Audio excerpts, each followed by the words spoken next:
Hello everyone, welcome to Core Academy. आज की इस वीडियो में हम पढ़ेंगे कुछ ऐसे प्रोसेस जो हमारी डेली लाइफ में ऑक्सीडेशन से डायरेक्टली रिलेटेड है। मींस ऐसे प्रोसेस जिनमें ऑक्सीडेशन होता है। ओके, तो वो कौन से प्रोसेस हैं? तो एक है कोरोजन और दूसरा है रैंसिडिटी। तो आज की वीडियो में हमें कोरोजन और रैंसिडिटी के बारे में पढ़ना है। ठीक है, तो सबसे पहले हम पढ़ेंगे कोरोजन, उसके बाद फिर पढ़ेंगे रैंसिडिटी। ओके, तो चलिए स्टार्ट करते हैं कोरोजन के बारे में समझना। ठीक है, तो देखो, कोरोजन एक ऐसा प्रोसेस है जिस प्रोसेस में किसी मेटल को अगर हम एटमॉस्फेयर के कांटेक्ट में ला दें या फिर एटमॉस्फेयर के कांटेक्ट में बहुत लंबे समय तक रख दें तो क्या होगा, उस मेटल की सरफेस पे मेटल के अनवांटेड कंपाउंड्स फॉर्म हो जाते हैं। ठीक है, और वो कंपाउंड्स क्या क्या पॉसिबल है? तो मेटल के ऑक्साइड्स फॉर्म हो सकते हैं, मेटल के कार्बोनेट्स फॉर्म हो सकते हैं, मेटल के सल्फाइड्स फॉर्म हो सकते हैं, मेटल के हाइड्रोक्साइड्स फॉर्म हो सकते हैं। ठीक है, तो इस तरीके से मेटल क्या हो जाएगा, केमिकली अपने कंपाउंड्स में कन्वर्ट हो जाएगा। तो वही प्रोसेस क्या कहलाता है? कोरोजन कहलाता है। Means corrosion is a chemical process और केमिकल चेंज जिसमें मेटल एटमॉस्फेयर के कांटेक्ट में आकर मेटल के कंपाउंड्स में कन्वर्ट हो जाता है और जिसकी वजह से मेटल क्या होने लग जाता है, खराब होने लग जाता है। ठीक है, फिर देखो, कोरोजन एक नेचुरल फिनोमिना है। मींस एक नेचुरल प्रोसेस है। मींस नेचर में अपने आप प्रोसीड होता है। ठीक है, और साथ ही साथ कोरोजन की जो स्पीड है वो काफी स्लो होती है। ठीक है, तो देखो, इन सारी बातों को मिला जुलाकर हम क्या बना सकते हैं, कोरोजन की डेफिनेशन बना सकते हैं, जो कि कुछ इस प्रकार है। ठीक है, तो देखो, corrosion is a natural process और natural phenomena in which conversion of pure or refined metal into relatively more stable compounds like oxides, sulfides, hydroxides, carbonate, etc. takes place when metal is exposed to atmosphere, resulting in deterioration of metal is called corrosion. ठीक है, तो ये well defined definition है ना। चलिए अब हम discuss करेंगे एग्जांपल्स ऑफ कोरोजन। ओके, तो उससे पहले आप लोग इसको नोट कर लो, उसके बाद फिर डिस्कस करते हैं।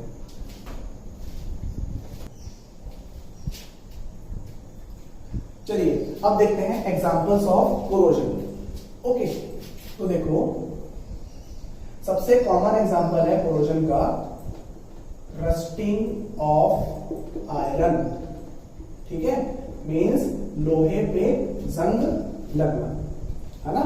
आप लोगों ने देखा होगा कि जो भी आयरन के ऑब्जेक्ट होते हैं उन्हें अगर हम ओपन एटमॉस्फेयर में बहुत लंबे समय तक छोड़ दें तो उसकी सरफेस पे रेड ब्राउन कलर की कोटिंग चढ़ जाती है। ठीक है, तो वहां पर क्या हुआ है, आयरन का कोरोजन हुआ है। ठीक है, और आयरन के कोरोजन को ही क्या कहा जाता है, रस्टिंग ऑफ आयरन कहा जाता है। ठीक है ना। फिर अब देखो, जब आयरन में रस्टिंग होती है तो उसमें क्या क्या केमिकल चेंजेस आते हैं, तो उसको देखते हैं। तो क्या होता है कि आयरन जब एटमॉस्फेयर में प्रेजेंट ऑक्सीजन और वाटर के कांटेक्ट में आता है तो वो अपने केमिकली स्टेबल कंपाउंड में कन्वर्ट हो जाता है और वो होता है Fe2O3.XH2O, जिसका नाम क्या है, हाइड्रेटेड फेरिक ऑक्साइड। ठीक है, और जिसे कॉमनली क्या कहा जाता है, रस्ट कहा जाता है, और जो होता है रेड ब्राउन कलर का। ठीक है, फिर देखो, आयरन में रस्ट लगने की वजह से इंडस्ट्रीज को काफी ज्यादा लॉस होता है। वो क्यों? क्योंकि देखो, इंडस्ट्रीज में यूजुअली मशीनें जो बनती हैं वो किससे बनती है, आयरन से बनती है। ठीक है, तो उनमें अगर कोरोजन हो जाएगा, उसमें अगर रस्टिंग हो जाएगी तो मशीनें खराब हो जाएंगी, और अगर मशीनें खराब हो जाएगी तो काम ठीक से नहीं हो पाएगा, और काम ठीक से नहीं हो पाएगा तो इंडस्ट्रीज को क्या होगा, लॉस होगा। ठीक है, वैसे ही ब्रिज किससे बनता है, आयरन से बनता है। तो अगर वहां पर रस्टिंग हो रही है तो इसका मतलब ब्रिज कोलैप्स हो सकता है। तो इसी वजह से हमें क्या करना पड़ेगा, उसको रस्ट होने से बचाना पड़ेगा। ठीक है, तो रस्टिंग के बहुत सारे अलग अलग प्रिवेंशन मेथड्स भी होते हैं, उनको भी डिस्कस करेंगे अपन। ठीक है, चलिए अब कुछ और एग्जांपल्स देखते हैं। सेकंड एग्जांपल है tarnishing of silver. Means silver की शाइन का लॉस होना। ठीक है, मींस सिल्वर क्या होता है, चमकता है, चमकीला मेटल है ना, लेकिन समय के साथ उसकी जो चमक है वो फीकी पड़ती जाती है। तो वो क्यों पड़ती है फीकी? क्योंकि सिल्वर की सरफेस पे डार्क ब्राउन या फिर ब्लैक कलर के कंपाउंड्स फॉर्म हो जाते हैं। ठीक है, तो उसकी केमिस्ट्री क्या है, मतलब सिल्वर में कोरोजन होता है तो उसकी केमिस्ट्री क्या है उसको देखते हैं, है ना। तो देखो, तो जब सिल्वर में कोरोजन होता है तो सिल्वर एटमॉस्फेयर में प्रेजेंट थोड़ा बहुत हाइड्रोजन सल्फाइड गैस के साथ रिएक्ट करके बनाता है ब्लैक कलर का compound, that is silver sulphide. ठीक है, मींस जब सिल्वर का कोरोजन होता है तो मेनली कौन सा प्रोडक्ट बनता है? सिल्वर सल्फाइड बनता है। ठीक है, तो ये है chemistry of tarnishing of silver. Okay, फिर उसी तरीके से एक और एग्जांपल है coating of copper with green coloured compound. Means copper की सरफेस पे ग्रीन कलर का कंपाउंड बनता है, जिससे कॉपर की सरफेस किस कलर की हो जाती है? ग्रीन कलर की हो जाती है। ठीक है, तो वहां पर भी क्या हुआ है? कोरोजन हुआ है, किसका? कॉपर का। ठीक है, तो उसकी केमिस्ट्री देखो, उसमें क्या होता है? कॉपर कार्बन डाइऑक्साइड और वाटर के प्रेजेंस में, मतलब एटमॉस्फेयर में प्रेजेंट कार्बन डाइऑक्साइड और वाटर के साथ रिएक्ट करके क्या बनाता है? CuOH2 तो इस टाइप का कंपाउंड बनाता है। ठीक है, तो इसे क्या कहा जाता है? Basic copper carbonate. Basic copper carbonate, और ये होता है ग्रीन कलर का। ये कौन से कलर का होता है? ग्रीन कलर का होता है। और इसे एक और नाम से जाना जाता है, that is malachite.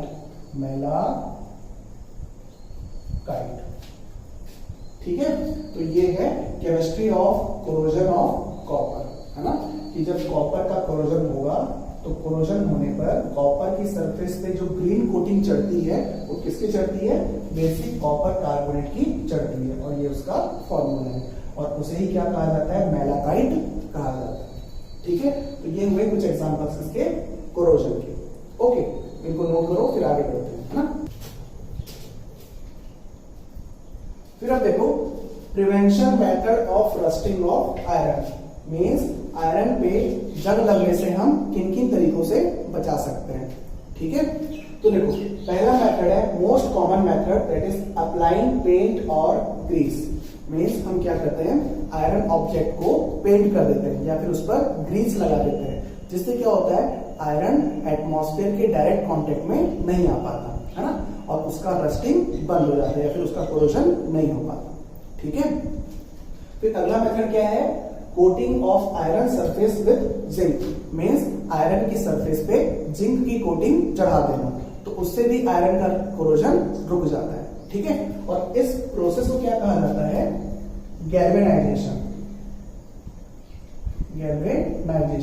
Means industries में जब जिंक की लेयर आयरन की सरफेस पे चढ़ाई जाती है तो उस प्रोसेस को कहा जाता है गैल्वेनाइजेशन। ओके, फिर देखो, अगला मेथड है coating of tin on iron surface. Means हम आयरन की सरफेस पे टिन की लेयर भी चढ़ाते हैं। ठीक है, तो उसे क्या कहा जाता है? टिनिंग। TINNING। ठीक है, तो टिनिंग करके भी हम आयरन का कोरोजन रोक सकते हैं। ओके, फिर अगला मेथड है applying thin layer of anti corrosion solution. Means कुछ सॉल्यूशंस ऐसे होते हैं जिनमें आयरन ऑब्जेक्ट को डिप करने के बाद बाहर निकालने पर आयरन का कोरोजन नहीं होता। ठीक है, तो उन सॉल्यूशन को क्या कहा जाता है? एंटी कोरोजन सॉल्यूशन कहा जाता है। ठीक है, तो उनका एग्जांपल क्या क्या है? तो है एल्कलाइन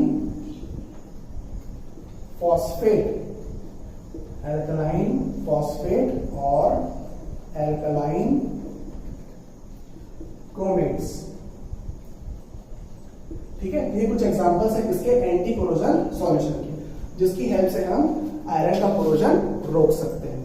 ठीक है, तो ये टॉपिक था prevention of rusting of iron. ठीक है, और ये टॉपिक आप लोग मेटल्स एंड नॉन मेटल वाले चैप्टर में भी पढ़ोगे, ठीक है, और वहां थोड़ा और डिटेल में पढ़ोगे। आई बात समझ में? चलिए तो इसको नोट करिए, फिर आगे बढ़ते हैं, है ना। चलिए अब समझते हैं हम रेंसिडिटी किसे कहा जाता है, ठीक है। तो देखो, रेंसिडिटी एक प्रोसेस है जिस प्रोसेस में कोई भी फूड आइटम जिसमें ऑयल और फैट प्रेजेंट होता है वो अगर एटमॉस्फेयर के डायरेक्ट कांटेक्ट में रहे बहुत लंबे समय तक तो उस फूड आइटम की स्मेल और टेस्ट दोनों क्या हो जाता है, बिगड़ जाता है, ठीक है। तो वो प्रोसेस क्या कहलाएगा, रेंसिडिटी कहलाएगा। मींस रेंसिडिटी में कोई भी फूड आइटम जिसमें ऑयल और फैट प्रेजेंट हो वो फूड आइटम अगर एटमॉस्फेयर के कांटेक्ट में बहुत लंबे समय तक रहे तो वो फूड आइटम खराब हो जाएगा। खराब हो जाएगा सेंस है कि उसकी स्मेल और टेस्ट दोनों बिगड़ जाएगी, मीन्स वो खाने लायक नहीं रहेगा, है ना। तो उसको क्या कहेंगे हम, रेंसिडिटी कहेंगे, ठीक है। अब इसको आप लोग सिंपल से एग्जांपल से रिलेट करो कि गर्मी के मौसम में अगर कोई सब्जी एक दिन तक खुली छोड़ गई, मीन्स आप लोगों ने एक सब्जी को गर्मी के मौसम में खुला छोड़ दिया, ठीक है, तो एक दिन के बाद अगर आप लोग देखोगे उस सब्जी में से बहुत गंदी स्मेल आने लगेगी और टेस्ट भी पूरा बिगड़ जाएगा, ठीक है। तो वहां पर क्या हुआ, रेंसिडिटी हुआ, ठीक है। अब देखो रेंसिडिटी की केमिस्ट्री क्या है कि रेंसिडिटी जब होता है तब ऑयल और फैट मॉलिक्यूल का ऑक्सीडेशन होता है और ऑक्सीडेशन होने पर नए मॉलिक्यूल्स बनते हैं और उन नए मॉलिक्यूल्स की स्मेल खराब होती है और टेस्ट भी खराब होता है, ठीक है। तो इट मींस रेंसिडिटी में भी क्या होता है, ऑक्सीडेशन होता है, ठीक है। तो जिस तरीके से कोरोजन में मेटल का ऑक्सीडेशन होता है वैसे ही रेंसिडिटी में ऑयल और फैट का ऑक्सीडेशन होता है, ठीक है। चलिए तो यहाँ पर डेफिनेशन लिखी हुई है, rancidity means when a food item containing oils or fat exposed to air, light or moisture, it results in unpleasant smell and taste after long time is called rancidity, ठीक है। तो इसको नोट करिए, फिर हम प्रिवेंशन मेथड ऑफ रेंसिडिटी देखेंगे, है ना।